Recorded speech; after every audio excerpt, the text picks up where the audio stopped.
उत्तर प्रदेश के एक छोटे से गांव की यह कहानी है। इस गांव में लड़की का जन्म किसी अभिशाप से कम नहीं माना जाता। यह गांव ज्यादा बड़ा नहीं है। ज्यादातर लोग चौधरी अजमेर सिंह के भट्टे पर मजदूरी करके अपना पेट पालते हैं। उसी भट्टे पर धनवा नाम का एक आदमी भी काम करता है। उम्र लगभग 45 साल, अविवाहित और अकेला। शादी की उम्मीद उसने बहुत पहले ही छोड़ दी थी। उसे यकीन था कि वह उम्र भर कुंवारा ही रहेगा, लेकिन एक दिन गाँव का पुजारी उसके लिए एक लड़की खोज लाता है। उस लड़की का नाम है भवरी।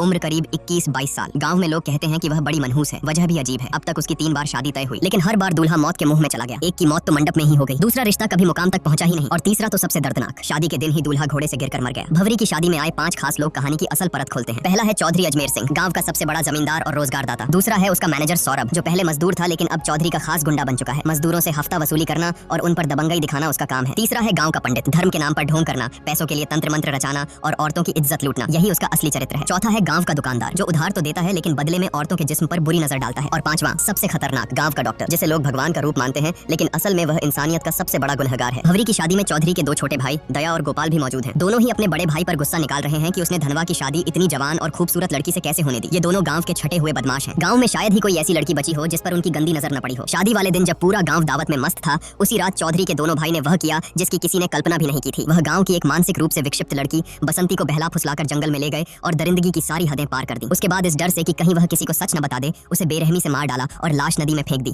उन्हें लगा कि यह मामला भी वैसे ही दब जाएगा जैसे पहले दबते आए हैं, लेकिन इस बार बात केवल कुकर्म तक सीमित नहीं थी, ये हत्या भी थी। गांव के लोग सन्न थे और पुलिस इंस्पेक्टर की चौधरी से पुरानी दुश्मनी भी सब जानते थे। अगले ही दिन जब चौधरी अपने भाइयों को पश्चाताप कराने मंदिर ले गया, तभी इंस्पेक्टर ने वहां धावा बोल दिया। पूरे गांव के सामने उसने चौधरी के भाइयों को पकड़ लिया और जब चौधरी बीच बचाव करने आया तो इंस्पेक्टर ने गुस्से में उसके गाल पर ऐसा थप्पड़ जड़ा कि पूरा मंदिर गूंज उठा। इंस्पेक्टर ने गरजते हुए कहा, औकात है तो करा लेना अपने भाइयों की जमानत, लेकिन इस बार कानून की पकड़ से कोई नहीं बचेगा। भले ही उसके पास सीधे सबूत न थे, मगर उसे यकीन था कि डीएनए टेस्ट सच को उजागर कर देगा। थाने पहुंचने पर दोनों भाइयों की ऐसी खातिरदारी की गई कि आखिरकार उन्होंने सब कुछ कबूल कर लिया। चौधरी ने शहर के वकील से सलाह ली, लेकिन वकील ने साफ कह दिया कि मामला बहुत पेचीदा है, जमानत मुश्किल ही नहीं नामुमकिन है। हाँ, सेटिंग की जाए तो रास्ता निकाला जा सकता है, लेकिन इसके लिए मोटी रकम चाहिए। चौधरी के पास उस वक्त पैसे नहीं थे। तभी गांव का पंडित उसकी मदद के लिए आया और बोला, चिंता मत करो चौधरी, मजदूरों की मजदूरी से पैसे काट लो। 300 मजदूर हैं, हर किसी की आधी मजदूरी रोक लो, देखते देखते रकम पूरी हो जाएगी। और हुआ भी वही, मजदूरों की आधी मजदूरी काट ली गई। मजबूरी में मजदूर काम छोड़कर भी नहीं जा सकते थे, क्योंकि आसपास दूसरा कोई भट्टा ही नहीं था। जो विरोध करता उसे धमकियां मिलती या उसकी कुंडली दिखाकर डराया जाता। गरीब मजदूरों की हालत बद से बदतर हो गई। बुधवार नाम का मजदूर अपने बीमार बेटे की दवा तक नहीं खरीद सका। आखिर उसकी पत्नी मालती को बेटे के इलाज के लिए गांव के डॉक्टर के साथ सोना पड़ा। अगले दिन धनवा खुद अपनी बकाया मजदूरी मांगने चौधरी के पास गया। चौधरी ने बेहयाई से कहा, पैसे चाहिए तो अपनी औरत को भेज दे मेरे पास, मजदूरी पूरी मिल जाएगी। यह सुनकर धनवा भड़क उठा। उसने पलटकर कहा, ठीक है चौधरी, मैं 7 दिन की मजदूरी छोड़ देता हूँ, तुम अपनी बीवी को मेरे पास भेज दो। चौधरी इस जवाब से आग बबूला हो गया। उसने अपने लठैतों से मिलकर धनवा को बुरी तरह पिटवाया। हालांकि वह बच तो गया,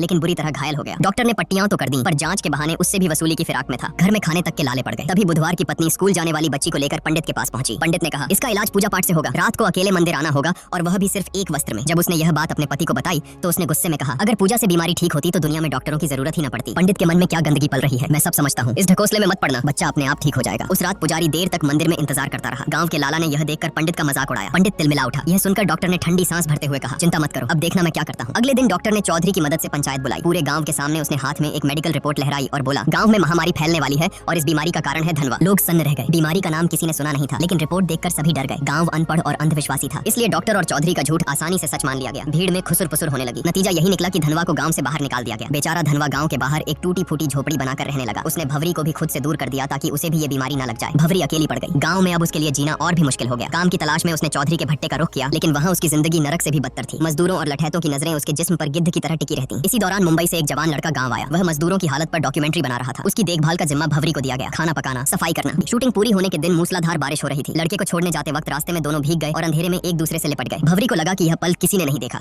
लेकिन सोरेन के आदमी ने उन्हें रंगे हाथों देख लिया। अगले ही दिन यह खबर आग की तरह गांव में फैल गई। 5 बड़े रसूखदार बौखला गए। लड़के को सबके सामने बुरी तरह पिटवाया गया और पंचायत में भवरी पर आरोप लगाया गया।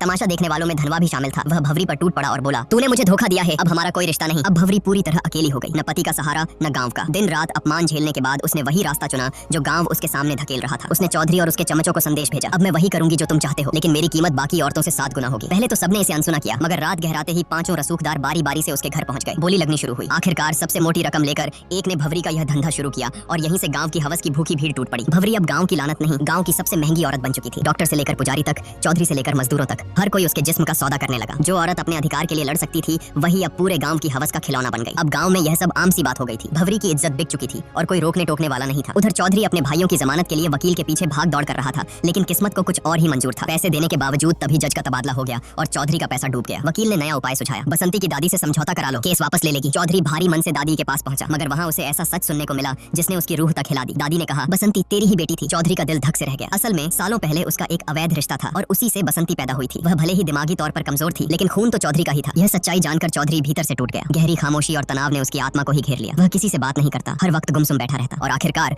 मानसिक दबाव से उसकी मौत हो गई। किसी को समझ ही नहीं आया कि चौधरी जैसे ताकतवर आदमी का अंत ऐसे कैसे हो गया। लेकिन चौधरी की मौत के बाद भी गांव की गंदगी बंद नहीं हुई। इसी बीच डॉक्टर की बेटी भी बीमार पड़ गई। गुपचुप इलाज कराने पर पता चला कि उसे एड्स हो गया है। गुस्से में डॉक्टर उसे मारता पीटता रहा और पूछता रहा कि किससे मुंह काला किया। लड़की ने बताया कि उसका अफेयर डॉक्टर के असिस्टेंट मनु से था। जब मनु की पिटाई हुई तो उसने कबूल किया कि वह भवरी के पास भी जाता था। यह नाम सुनते ही डॉक्टर का चेहरा जर्द पड़ गया। उसे याद आया कि वह भी भवरी के पास कई बार जा चुका है, यानी कि भवरी अब मौत की वजह बन चुकी थी। धीरे धीरे पूरे गांव में मौतों का सिलसिला शुरू हो गया। औरतें हो या मर्द, सबकी हालत बिगड़ने लगी। जब मीडिया तक यह खबर पहुंची कि गांव में महामारी फैल रही है, तब 100 से ज्यादा शवों की जांच की गई। रिपोर्ट सामने आई तो एड्स का पता चला। गांव में हाहाकार मच गया। अब लोग किसे दोष दें? सबकी उंगलियां धनवा की तरफ उठी, क्योंकि वही था जिसे सालों पहले एड्स की बीमारी हुई थी। गुस्साए गांव वाले उसे पीट पीट कर थाने ले गए, लेकिन जब उसका खून टेस्ट हुआ तो सच्चाई सबके सामने आई। धनवा को कभी बीमारी थी ही नहीं। असल में डॉक्टर ने पंचायत में झूठी रिपोर्ट दिखाई थी। असली बीमारी भवरी तक पहुंची थी उस मुंबई वाले लड़के से जो डॉक्यूमेंट्री शूट करने आया था। वहीं से यह जहर पूरे गांव में फैल गया। अब गांव वालों का गुस्सा फट पड़ा। सच्चाई जानकर उन्होंने डॉक्टर, लाला, पंडित और सोरेन को घेर लिया। पुलिस ने भी आंखें मूंद लीं और उस दिन पूरा गांव भेड़ियों की तरह उन पर टूट पड़ा। उन्हें इतना मारा गया कि वहीं तड़प तड़प कर उनकी मौत हो गई। उधर धनवा को जब यह पता चला कि भवरी भी उसी बीमारी की चपेट में है तो वह उसे आखिरी बार देखने गया, लेकिन तब तक भवरी की मौत हो चुकी थी। धनवा ने भारी दिल से उसकी चिता सजाई और पूरे सम्मान के साथ अंतिम विदाई दी।